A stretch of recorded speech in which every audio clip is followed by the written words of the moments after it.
High friend केमन आछो तोमरा आशा करी भालो आछो आमिओ खूब भालो आछि। आजके आमि तोमादेर साथे शेयर करब बेगुन इलिश भापा। एटा तैरी करा किन्तु खूबई सहज और खेते किन्तु असाधारण।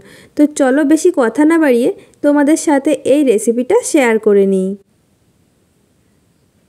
এই রেসিপি তৈরির জন্য আমি এখানে নিয়েছি 4 পিস ইলিশ মাছ।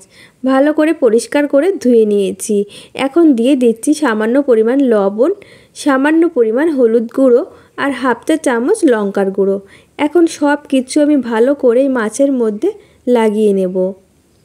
আর আমি এটা রেস্টে রেখে দেব 10 মিনিটের জন্য।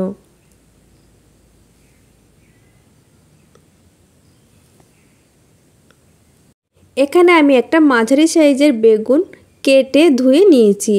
এখন আমি লবণ আর হলুদ লাগিয়ে রেস্টে রাখবো না, এটা নিয়ে সরাসরি চলে যাব চুলাতে। চুলায় একটা কড়াই বসিয়ে তাতে আমি সরষের তেল দিয়ে ভালো করে গরম করে নিয়েছি। এখন লবণ হলুদ লাগানো বেগুন আমি দিয়ে দেব। আর আমি উল্টে পাল্টে একটু লাল লাল করে ভেজে নেব। বেগুন আমি ভেজে নিয়েছি, এখন আমি তুলে নেব।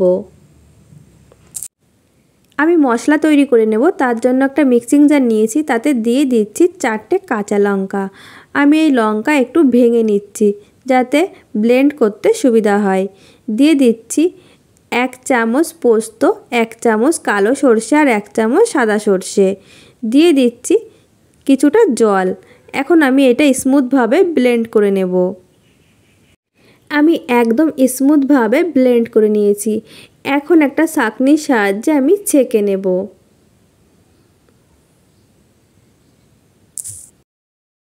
আমি ছেঁকে নিয়েছি আর এই খোসাটা ফেলে দেব। আমি আবারও মিক্সিং জার নিয়ে নিলাম, তার মধ্যে দিয়ে দিচ্ছি 6-7টা কাজু বাদাম আমি একটু টুকরো করে ভেঙে নিয়েছি। তাতে দিয়ে দেব নারকেল কোড়া। আমি এখানে 3 চামচ নারকেল কোড়া নিয়েছি। আর সামান্য পরিমাণ জল দিয়ে আমি স্মুথভাবে ব্লেন্ড করে নেব। আমি একদম স্মুথভাবে ব্লেন্ড করে নিয়েছি। আগে যে মশলাটা আমি ছেঁকে নিয়েছিলাম তার মধ্যে আমি ঢেলে নিচ্ছি। এটা কিন্তু ছ্যাঁকা লাগবে না, একদম স্মুথভাবে ব্লেন্ড করেছি। মিক্সিং জার ধুয়ে আমি সামান্য পরিমাণ জল দিয়ে দিচ্ছি। আমি এর আগে মাছের মধ্যে কিন্তু লবণ দিয়ে ম্যারিনেট করে রেখেছিলাম, সেই পরিমাণ বুঝেই কিন্তু লবণটা দিয়ে দেবে। দিয়ে দিলাম লবণ, দিয়ে দিচ্ছি হলুদ গুঁড়ো। একটু কালারের জন্য আমি দিয়ে দিচ্ছি কাশ্মীরি রেড চিলি পাউডার। এটা অপশনাল, তোমরা চাইলে দিতে পারো আবার নাও দিতে পারো। সব কিছু ভালো করে মিশিয়ে নেব। সব কিছু ভালো করে মিশিয়ে নিয়েছি। এখন আমি দিয়ে দেব আগে থেকে ম্যারিনেট করে রাখা ইলিশ মাছ। আর দিয়ে দেব আগে থেকে ভেজে রাখা বেগুন। দিয়ে দেব সরষের তেল। অবশ্যই সরষের তেল দেবে, যেহেতু ভাপা হবে তো সরষের তেলেই কিন্তু বেশি ভালো লাগবে। 3টে কাঁচা লঙ্কা আমি দিয়ে দিচ্ছি ফ্লেভারের জন্য। বেশ খানিকটা সরষের তেল দিয়ে আমি এটা ঢাকা দিয়ে দেব আর চলে যাব চুলাতে। চুলায় একটা কড়াই বসিয়ে আমি পরিমাণ মতো জল দিয়েছি। এই জলটা এমনভাবে দিতে হবে যাতে টিফিন বাটির হাফেরও নিচেই থাকে। এখন আমি মিডিয়াম টু লো ফ্লেমে রেখে ঢাকা দিয়ে এটা হতে দেব 20 থেকে 25 মিনিট। 25 মিনিট পর আমি ফিরে এসেছি। যেহেতু টিফিন বাটি গরম আমি এখন খুলতে পারবো না।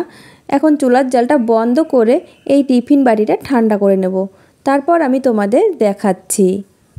বাটিটা ঠান্ডা হয়ে গেছে, এখন আমি খুলে নিচ্ছি। এটা দেখতে যেমন সুন্দর, খেতে কিন্তু আরও বেশি সুন্দর। একবার হলেও ট্রাই করে দেখতে পারো। খেয়ে কমেন্ট করে আমাকে জানিও যে এটা খেতে কেমন লেগেছে। আশা করি তোমাদের কাছে ভালো লাগবে। আর তোমাদের কাছে যদি এই রেসিপিটা ভালো লেগে থাকে লাইক, কমেন্ট এবং শেয়ার করে দিও। আর সাবস্ক্রাইব করতে কিন্তু একদমই ভুলো না।